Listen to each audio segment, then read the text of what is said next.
5 राज्यों के विधानसभा चुनाव के परिणाम आ गए हैं। 4 राज्यों में भारतीय जनता पार्टी की सरकार, यूपी में एक बार फिर से बाबा का जादू चला है और मोदी योगी के नाम पर जनता ने फिर से मोहर लगा दी है। जबकि यूपी में समाजवादी पार्टी दूसरे नंबर पर रही तो हाथी और हाथ को जनता का साथ नहीं मिला। पंजाब में आप का दिल्ली मॉडल चल गया तो कांग्रेस अकाली दल आपके आगे चित हो गई। उत्तराखंड में भी बहुमत के आंकड़े से आगे बीजेपी रही। कांग्रेस दूसरी बड़ी पार्टी बनी तो आपका सुपड़ा साफ रहा। तो गोवा मणिपुर में भी बीजेपी ने लहराया परचम। वहीं कांग्रेस टीएमसी और आप को भी सफलता नहीं मिली है। तो कल जनादेश आया, परिणाम आ गए क्योंकि मतदान जो था वो जो लंबे समय से चल रहा था वो खत्म हुआ और उसके बाद कल जनादेश आया।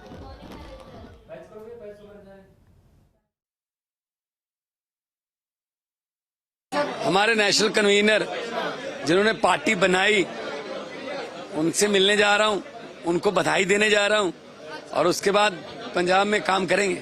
खटकड़ कला में ओथ लेंगे भगत सिंह जी के गांव में, पैतृक गांव में।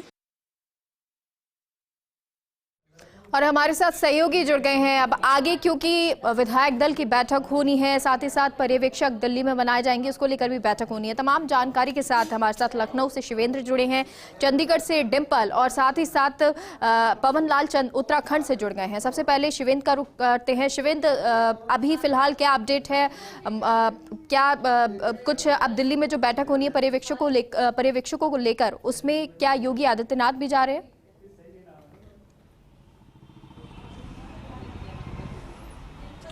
देखिए मेगा, लखनऊ में तो अभी कोई हलचल नहीं है। ऐसा बहुत कम होता है कि किसी पार्टी को इतनी बम्पर जीत मिली हो और अगले दिन उसके कार्यालय में इस तरह का सन्नाटा हो। मैं इस समय बीजेपी के स्टेट हेडक्वार्टर में हूं जो लखनऊ में है और आप देखिए कि अभी यहां पर साफ सफाई का काम चल रहा है। 10:30 बजे के आसपास कोई भी बड़ा नेता लखनऊ प्रदेश भाजपा कार्यालय में मौजूद नहीं है। इक्का दुक्का विधायक यहाँ पर जरूर पहुँचे अभी जो लखनऊ के आसपास के हैं।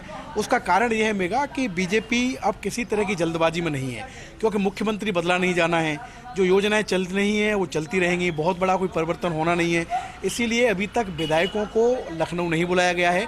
विधायक दल की बैठक भी अभी तय नहीं हुई है कि विधायक दल की बैठक कब होगी। और ऐसी जानकारी हमें मिली है मेगा कि कम से कम 4 से 5 दिन लखनऊ में जो नई सरकार का शपथ ग्रहण समारोह होगा उसमें लग सकते हैं। योगी आदित्यनाथ आज दिल्ली जाएंगे या नहीं, इस पर अभी तक सस्पेंस है, क्योंकि प्रधानमंत्री नरेंद्र मोदी आज खुद अहमदाबाद में हैं। आज वो रोड शो करेंगे।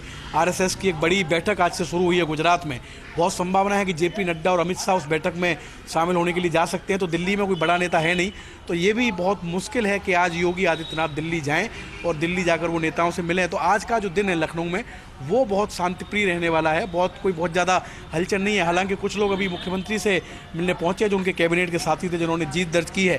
लेकिन अब बीजेपी के लिए जो चुनौती है या बीजेपी को जिस पर काम करना है वो यूपी सरकार का नया मंत्रिमंडल है, क्योंकि यूपी में 403 विधानसभा की सीटें हैं तो मंत्रियों की संख्या भी काफ़ी होती है। तो किन लोगों को ड्रॉप करना है, क्योंकि कई मंत्री चुनाव हार गए हैं। केशव प्रसाद मौर्य जो उप मुख्यमंत्री थे वो खुद चुनाव हार गए हैं। सुरेश खन्ना जो गन्ना मंत्री थे यूपी सरकार के वो चुनाव हार गए हैं। और भी 2 से 3 मंत्री यूपी में चुनाव हारे हैं। तो किन नए लोगों को मंत्रिमंडल में जगह देनी है? 2 सहयोगी दलों के साथ बीजेपी ने चुनाव लड़ा था उत्तर प्रदेश में, अपना दल और निषाद पार्टी। उन दोनों के भी विधायक ठीक ठाक संख्या में जीत कर आए हैं। तो अपना दल के कितने लोगों को मंत्रिमंडल में जगह देनी है, निषाद पार्टी के कितने लोगों को मंत्रिमंडल में जगह देनी है, क्या पहले की तरह ही 2 उप मुख्यमंत्री रखने हैं? क्योंकि ऐसी भी जानकारी मिली है कि केशव प्रसाद मौर्य चुनाव भले ही हार गए हैं, लेकिन वो क्योंकि कद्दावर नेता रहे हैं। और 2017 में जब बीजेपी 325 सीटों के साथ आई थी लखनऊ उत्तर प्रदेश में सत्ता में, उस समय पार्टी के जो प्रदेश अध्यक्ष थे वो केशव प्रसाद मौर्य थे। तो हो सकता है कि विधान परिषद के जरिए उनको एक बार फिर सदन में भेजकर केशव प्रसाद मौर्य को कंटिन्यू भी किया जा। फेरबदल यहाँ पर नहीं हुआ है और इसीलिए धीरे धीरे जो विधायक दल की बैठक होगी या जिस तरह से जो कैबिनेट में जो रणनीति अब बनेगी आगे की, वो कैबिनेट को लेकर बनी है। उत्तराखंड का रुख करते हैं। पवन हमारे साथ जुड़ गए हैं। पवन, उत्तराखंड में भी सरकार का फेरबदल नहीं है, लेकिन बड़ी बात यह है कि यहाँ पर मुख्यमंत्री हारे हैं। अब इसके बाद क्या कुछ अपडेट है? क्या विधायक दल की बैठक होगी? मुख्यमंत्री को लेकर क्या कयास लगाए जा रहे हैं?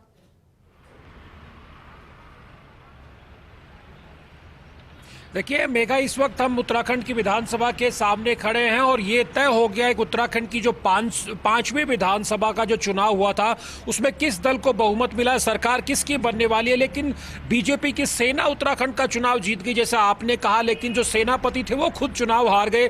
तो ये थोड़ा सा एक पेचीदा सवाल खड़ा हो गया। जहां तक आपने कहा विधायक दल की बैठक को लेकर के, तो जैसे शिवेंद्र ने आपको वहां से बताया लखनऊ से, वही स्थिति है कि बीजेपी के आज बड़े नेता दिल्ली में उस तरह से नहीं रहने वाले, इसलिए उत्तराखंड में भी बीजेपी के भीतर बहुत कोई तेजी नजर नहीं आ रही है। सब सामान्य चीज है। तमाम नेताओं से हमने बात की, उन्होंने कहा अभी हमने विधायक दल की बैठक को कॉल नहीं किया क्योंकि एक मसला ये अब आ गया है कि मुख्यमंत्री पर पहले निर्णय कुछ हो जाए, उस पर कुछ होमवर्क हो जाए। तो अपने तरीके से जिस तरह से कल एक बीजेपी के विधायक हैं उन्होंने कहा कि वो मुख्यमंत्री पुष्कर सिंह धामी के लिए अपनी सीट जो है वो छोड़ना चाहते हैं, चंपावत से वो विधायक चुन करके आए हैं। तो उन्होंने कहा उसके अलावा एक दो और विधायक आजकल में मिल सकते हैं। कल एक विधायक जो डोईवाला से जीते, उन्होंने कहा कि अगर त्रिवेंद्र सिंह रावत को मुख्यमंत्री बनाया जाएगा तो वो अपनी सीट छोड़ सकते हैं। तो अब असल लड़ाई विधायक दल की बैठक को लेकर के उस तरह से नहीं है, क्योंकि दिल्ली से संकेत आएंगे तो विधायक दल की बैठक बुलाई जाएगी। असल जो एक्सरसाइज चल रही है वो चल रही है कि अगला मुख्यमंत्री का चेहरा कौन होगा। क्या जिस तरह से बीजेपी को लैंडस्लाइड विक्ट्री उत्तराखंड में हुई है, बीजेपी ने करीब 44.5% वोट अपने कब्जे में बना के रखा है, पिछली बार 46% था। तो क्या पुष्कर सिंह धामी को इसका इनाम मिल सकता है, कोई विधायक अपनी सीट छोड़े वहां से चुन के? एक समीकरण तो ये है मुख्यमंत्री को लेकर के। दूसरा समीकरण ये कि सतपाल महाराज, धन सिंह रावत जैसे कुछ कद्दावर मंत्री रहे हैं पिछली सरकार में बीजेपी की में, तो क्या सतपाल महाराज को मुख्यमंत्री बनाया जा सकता है? क्या धन सिंह को मौका दिया जा सकता है? दूसरा समीकरण विधायकों में से ये है। तीसरा समीकरण मेगा ये है कि क्या जो, क्योंकि उत्तराखंड में परिपाटी रही कि अक्सर जो सांसदों को यानी केंद्र से भी मुख्यमंत्री भेजा जाता रहा है। तीरथ सिंह रावत को भेजा गया था, उससे पहले विजय बहुगुणा, हरीश रावत, तब सांसद सब होते थे, खंडूड़ी, ये सब लोग सांसद थे, मुख्यमंत्री बनकर उपचुनाव जीत के आए। तो क्या इस बार अनिल बलूनी राज्यसभा के सांसद हैं, अजय भट्ट केंद्र में रक्षा राज्य मंत्री है, रमेश पोखरियाल निशंक सांसद हैं हरिद्वार से, तो क्या इन तीन चेहरों में से किसी को मौका दिया जा सकता है? एक समीकरण ये भी है। तो इस वक्त उत्तराखंड में बड़ी जीत के बावजूद अब मंथन इसी पर चल रहा है, जोर आजमाइश इसी पर चल रही है। जो धामी कैंप है वो कोशिश कर रहा है कि साहब इस जीत का इनाम हमको मिले, हमको मौका मिले, किसी विधायक से हम सीट खाली करा लेंगे। हालांकि हिमाचल में प्रेम कुमार धूमल के मामले में ऐसा नहीं हो पाया था जब बीजेपी की सरकार पिछला चुनाव जीत गई थी, लेकिन धूमल साहब हार गए थे जो मुख्यमंत्री का चेहरा थे। तो ये सारे समीकरण उत्तराखंड में देखने को मिल रहे हैं। तो असल लड़ाई विधायक दल की बैठक को लेकर के नहीं, वो तो एक सामान्य बैठक कभी भी कॉल हो सकती है, शायद उसमें आज दिन भर में कोई स्थिति स्पष्ट हो, लेकिन इस वक्त सारी मारामारी बीजेपी के भीतर ये है कि अगला मुख्यमंत्री मेघा कौन होगा उत्तराखंड का। जी बिल्कुल। अब क्योंकि उत्तराखंड के लिए मुख्यमंत्री की चुनौती होगी कि कौन मुख्यमंत्री बनेगा, विधायक दल की बैठक होगी तमाम। डिंपल, चंडीगढ़ का रुख करते हैं। पंजाब में अब सत्ता परिवर्तन हुआ है, सरकार आपकी बनने जा रही है, बैठक होगी और इसके अलावा क्योंकि जो चन्नी है वो भी बैठक करेंगे, वो भी इस्तीफा अपना देने वाले होंगे, उसको लेकर क्या अपडेट है? आज पंजाब में क्या कुछ हलचल? बिल्कुल मेघा, क्योंकि अगर और प्रदेशों की बात करें तो उससे ज्यादा, क्योंकि यहाँ पे पूरी तरह से जो सत्ता का परिवर्तन हो गया है पंजाब में, जहाँ पहले कांग्रेस की सरकार थी अब आपकी पूर्ण बहुमत से सरकार बनने वाली है।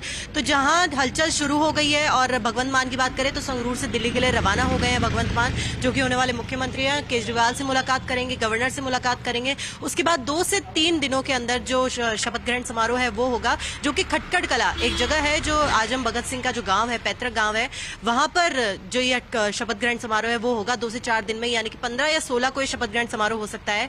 और वहीं बात करें अगर चरणजीत सिंह चन्नी की बात करें, अगर जो आज कैबिनेट बैठक के बाद इस्तीफा भी दे सकते हैं, नवजोत सिंह सिद्धू भी प्रदेशाध्यक्ष पद से इस्तीफा दे सकते हैं। हालांकि इसकी एकदम सटीक जानकारी सामने नहीं आई है, लेकिन अभी तक के ये कयास लगाए जा रहे हैं कि आज दोनों के इस्तीफे मिल सकते हैं कैबिनेट बैठक के बाद, क्योंकि सबसे ज्यादा जो झटका लगा है वो कांग्रेस को ही लगा है, क्योंकि कांग्रेस से एक तो बड़े बड़े जो दिग्गज हैं वो हारे हैं, ऊपर से जो सीटें आई हैं वो बहुत कम हाथ लगी है कांग्रेस को, और कहीं ना पूरी तरह से पटकनी मिल चुकी है कांग्रेस को, क्योंकि चुनावी कैंपेन में कांग्रेस ने लगातार जो मेहनत करी वो सबके सामने थी, और चाहे प्रचार प्रसार हो या कुछ भी हो, लगातार नेताओं के दौरे हुए, राहुल गांधी ने लगातार पंजाब के दौरे किए, सभाओं को संबोधित किया, लेकिन फिर भी जो जनता ने जो फैसला ले लिया था आपको इस बार जिताने का, किसी नई पार्टी को मौका देने का, वो हमने कल चुनावी नतीजों में देख लिया। तो अब जो 2 से 4 दिन है ये हलचल बिल्कुल जारी रहेगी, और दिल्ली में भगवंत मान की केजरीवाल से मीटिंग होगी, उसके बाद गवर्नर से मुलाकात होगी, उसके बाद ही 2-4 दिन में शपथ ग्रहण समारोह होगा। और जो भी फेरबदल है यहाँ पे, जितनी भी चीजें होनी है, और जो कांग्रेस के जो इस्तीफे आने हैं वो भी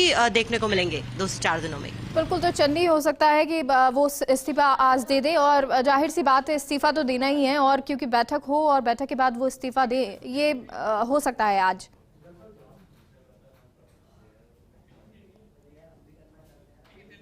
चलिए, बहुत बहुत शुक्रिया आप तीनों का हमसे जुड़ने के लिए। स्थिति पर नजर बनाए